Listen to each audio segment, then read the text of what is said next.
Hey everybody, it's Marty Walzer, also known as Raging Owlbear on social media, and I wanted to talk a little bit about adversarial DMing today. Part of it, partly because I saw some posts on social media that got me thinking, and had some other discussions with people, and it was long overdue that I put out a video. So let me talk a little bit about adversarial DMing, which can mean different things to different people, but I'm going to talk about really two aspects. One is sort of a play style, and the other is a passive aggressive no-no. So let's talk a little bit about what I think in terms of how some of this adversarial DMing came about. You see, in the early days of Dungeons and Dragons, in the very, very early days, advanced Dungeons and Dragons, to be precise, there was Gary Gygax wrote a particular module that has become infamous, and you might recognize the name. It's called The Tomb of Horrors. Now, the story about the Tomb of Horrors goes, I mean, there's a couple different sort of stories circulating about what precipitated Gary to write The Tomb of Horrors. But I saw a post on social media, just as I was thinking about this topic. Actually, I saw another post on social media the other day by Jim Ward, who was one of the early TSR designers and writers, talking about his remembrance of Tomb of Horrors. And the story goes, at least the accepted story goes, is that Gary had been hearing a lot, not just from his players, but from people writing in to TSR about how, players had gotten these sort of uber powerful characters, and they had plus this weapon and plus that artifact, and how they were sort of bragging about how invincible they were. And the story also goes that this was true of his own group, his son Ernie and Rob Kuntz, and several other players who had gained a lot over the course of the campaigns, gained a lot of riches, wealth, power, magical artifacts, stuff like that. So he decided to design a dungeon that, no matter what kind of sort of magic weapons and armor and other spells you had at your fingertips, this dungeon would be vicious in such a way that the powers that you have wouldn't necessarily help you. It was required you to think outside of the box, or outside of the pit trap, as it were, to sort of do things on another level, to examine your environment and figure out puzzles and take clues, and basically don't do anything stupid or you will die. And in some cases, even if you didn't do anything stupid, you will die. Now, because there wasn't a lot of written adventures in the early days of Advanced Dungeons and Dragons, this sort of created a kind of play style. There was these sort of unintended consequences, I believe, in that the DM sort of became more of, instead of sort of a neutral referee, this sort of adversarial relationship ended up being created between players and dungeon masters, in that the dungeon masters were now thinking of ways, well, how can I screw my players? And I don't think that's what Gary intended. As a matter of fact, I'm almost certain it's not, because if all your dungeon masters are just basically killing off characters willy-nilly, then the game becomes no fun and people decide to play something else. Hey, I'm going back to Monopoly. But be that as it may, over the years, this idea that the dungeon master was this sort of uber powerful god-like being created this adversarial tension between players and dungeon masters. And for those of you who are new dungeon masters out there, I'm making this video to say, we don't want that. Nobody wants that. It actually creates a very toxic environment for the play. The one exception that I will talk about very briefly before I get into the more toxic examples is a play style did grow out of Tomb of Horrors and its ilk of this sort of these death trap dungeons, and the idea is, as long as everybody at the table is like, we're gonna play this one shot, or this, we're playing an uber difficult hardcore kind of game where every decision matters and could be life or death and whatnot. And so this play style sort of grew out of essentially Tomb of Horrors, and you had games that came along later, like Dungeon Crawl Classics, where in the beginning of this genre, you have these super weak characters. You actually have 4 of them in what's called the character funnel. You have 4 super weak characters, and you all run into this dangerous situation. Your whole party, there's like 20 PCs in the adventure, 0 level PCs, and basically they die. They just start falling down like, cordwood, as it were, getting chopped down by monsters, whatnot. And the whole idea is that by the end, maybe you got that one guy who has survived, and now they're level 1, and they have a little bit of nicer weapon and nicer armor and stuff like that. So the whole idea is that you start out with all these sort of random nobodies, and eventually they all die, and the heroes emerge from this crowd of nobodies. So that's a whole play style in and of itself. But that's not what we're talking about tonight. What I want to get back to is the sort of negative consequence that occurred because of this death trap dungeon idea, or this idea that the DM is out to screw the players. I mean, there was, beyond like Tomb of Horrors and some of the other death trap dungeons that are out there in the early days, there was even these books called Grimtooth's Traps. It was a whole book, several books of just ways to screw your players in a dungeon. These horrendous, goofy, and I mean, it was largely tongue-in-cheek, but there was all these goofy ways that you would create traps for your dungeons, and how it would just basically, no matter what the players did, somehow they would get screwed by these traps. And it was, I had a couple of those books, and I never used them because, again, if you were to ever pull out these traps, they were just so mean and vicious and deadly to your players that they would be like, man, this game sucks. I'm going to find somebody else to play with. So beyond that, though, there are more subtle ways to be an adversarial dungeon master, and you may not even realize you're doing this. Especially if you're a new DM, you may have picked up some bad habits from watching somebody else's game, or just maybe not grasping the idea that when it comes down to it, the dungeon master is a fan of the players. The dungeon master sets up the scenarios, and they can be very dangerous scenarios, but you're not trying to necessarily just stick it to your characters, stick it to your players at every moment, because you all want to have fun. You're not trying to be a jerk to them. But because of the power imbalance between players and dungeon masters, there are some personality types among dungeon masters that sort of see this imbalance as ooh, what can I do that's evil to them? And you always, I often see posts on social media that say, hey, my players did this, how can I get back at them? Or what can I do to, gank them for some reason that's ridiculous? And you know what? Don't play with those people, because they're just not fun.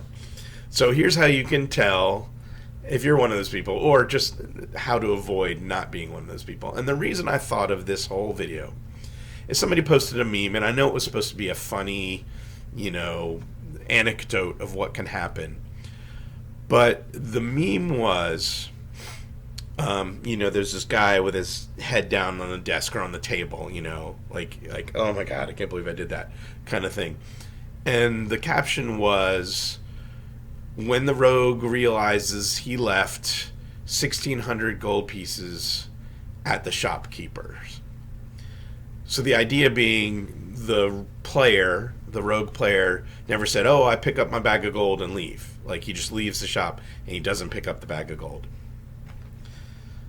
Don't do that. Don't do that. Don't be like, oh, I gotcha. You never said you actually picked up that bag of gold. Therefore, you left all your money at the shop and just walked out. And now you're broke.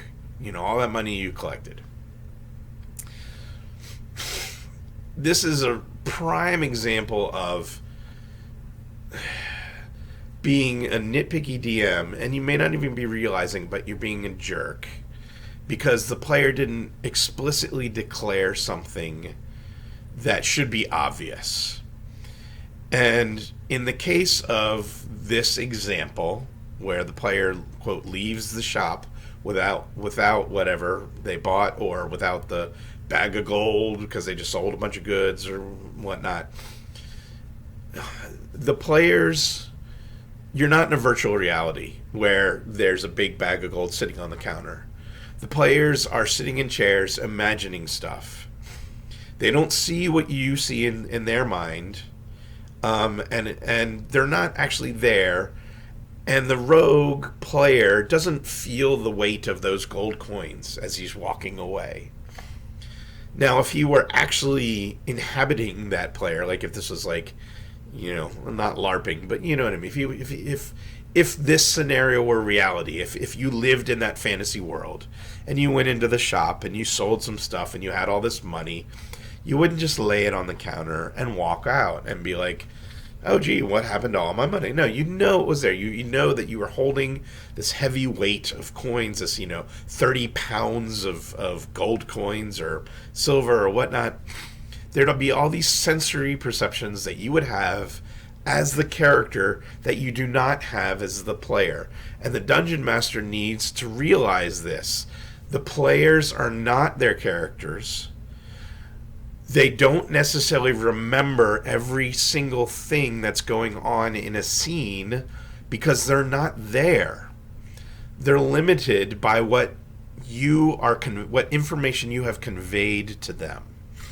So when you are a Dungeon Master giving them information, you have to give them almost too much information. You have to give them more because they're not seeing and hearing and smelling, and they don't have the 5 sensory, devices in that scene because they're not actually there. You're limited by what you're describing. So, clearly, yes, the rogue character wouldn't just walk out of the shop, leaving their entire life savings behind. And that's an extreme example, but this also goes for setting in the dungeon,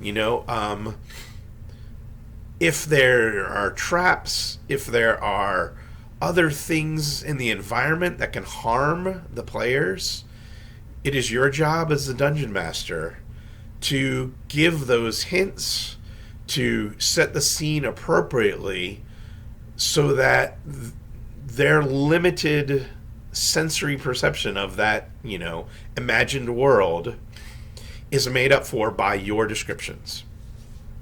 And so sometimes you have to give them more information than you might even be comfortable. You're like, well, I don't want to give all the secrets away. But you have to realize that, again, you are the eyes and ears and nose and mouth and hands and every sensory perception that character has to come from a description that you've given them. They're not going to have these other things going around in the environment. They're not going to know about them if you don't tell them about them. So, you have to give them the appropriate clues, like I said, the appropriate sensory perceptions, all the other things that clue them in that they need to either be cautious or search in a particular area, or you have to give them some information to act upon because they are not their characters. They are not at that location. They are not experiencing the auditory, the visual, everything that's going on in that environment. They're not there for. So don't gank them for being like, oh, well, you didn't ask about this thing that suddenly springs out and jumps on you, whatever. You didn't ask about it. Well, I didn't know it was there. You never give me a clue. You never, don't passive aggressively try to screw them by not giving them the information they need in order to act appropriately in the environment. To be cautious, there are bones scattered about the floor. Okay, well, that's a clue. Something has been. Are the bones gnawed upon? Are they just, like, give them the danger sense? Give them the spidey sense that says, here's a clue that this is dangerous. Here's another clue that shows you how it's dangerous. Here's, etc. You have to give them those things, or else you're just kind of screwing with them to be, to show your power. Like, I'm going to throw a dozen traps in this room, and there's no way you can find them. Because, see, the thing is that a dungeon master has the power at any time, really, to kill off all the PCs. It's, you can, whatever, any monster can show up. So the idea of you as the dungeon master is that you are setting up a scenario for them to solve. You're setting up a mystery. And it can be a very dangerous one. And there may even be clues that say, like, not literally say, but clues that indicate, hey, maybe this is super dangerous and you should think twice about doing anything. Maybe, you even give them enough clues that say, hey, walk away. There may be a dragon up ahead, or there may be other things that they cannot handle. You have to make sure that you set them up so that if they do make the dumb decision and get themselves killed, that it's on them and not because you didn't appropriately communicate the scene. So that's one sort of form of, being an adversarial DM without even necessarily intending to, is that you're not giving them enough information. And then you do something to kind of screw over their characters because they didn't have the clues that were necessary. And then there's obviously the less subtle, more obvious ways of,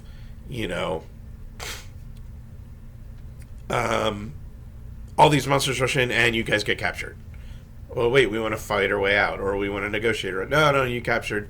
They put you in cages and they take away all your equipment. Or a thief sneaks up in the night and steals everything off your horse cart. So all your treasure is gone. Anything that sort of takes their ability to affect the environment away without them being able to thwart it somehow. That's adversarial, because you're not giving them the opportunity to guard against those environmental factors. If you say, hey, you're in bandit country. A lot of people get waylaid on the road, highwaymen. Merchants have to pay, bribery or tolls or sometimes give up their goods or whatnot. So if you set up the scene so they expect, we need to be on guard. Maybe somebody's going to steal from us, or maybe somebody will try to, stop our caravan on the way or whatnot. Give them those setups early on so that it doesn't feel like you're just ganking them later for no reason. Like, 20 bandits come out, you're screwed, you're surrounded, and if you try to fight, you're going to die. Not that there aren't opportunities to do those types of things in the story, but you have to, again, communicate the danger to your players, and not just throw something at them and expect them to be like, oh wow, this is a great game. No, the idea is you tell them the signs of danger so they can react appropriately.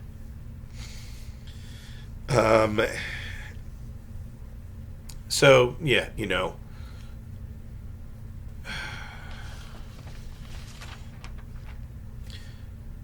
don't just, sorry, I had a little brain fart there. Don't just take stuff away from them. Don't gank them for no reason without giving them some warning. Don't throw a death trap dungeon at them unless they know they're going to be playing a death trap dungeon. In other words, let them know this is the premise of the game. Again, the Dungeon Crawl Classics or Tomb of Horrors or Death Trap Dungeon play style is a thing, but you have to tell your players that's what they're getting into. If they don't understand, if they don't understand that any wrong step could lead to their instant death, they're gonna be like, "What the hell, guy? Come on," or gal, So that's kind of it in a nutshell. Be a fan of your players. Don't try to screw them. You can give them dangerous scenarios to work their way through, but make sure you telegraph the important information for them to react to it. And don't run this module. Honestly, don't play Tomb of Horrors unless they want to play Tomb of Horrors to see what it's like. Because, and then there's a version, and literally every edition has some version of Tomb of Horrors. First edition, second edition, third edition, fourth edition, and now fifth edition. They all have a version of Tomb of Horrors. But if you're going to play that style of dungeon, make sure your players understand that is the game that they're in, because they may not expect the every 10 feet down this passageway you may die. And that's essentially what Tomb of Horrors is. Every 10 feet, something bad is going to happen to you. So, that's pretty much it. Just be a fan of your players. Over communicate. Don't try to gank them. Don't be that guy who's passive aggressive with the power that they are entrusting to you as the dungeon master. And that's pretty much it. So, thanks for listening, and I hope you come back again soon. Oh, and push subscribe, because I put out videos so rarely these days because of my life is crazy, that you'll want to have that little ding, when I put something up, so you can see what I'm doing. At least I hope you want that. Anyways, have a good day. Have fun gaming. Don't be a jerk to your players. See ya.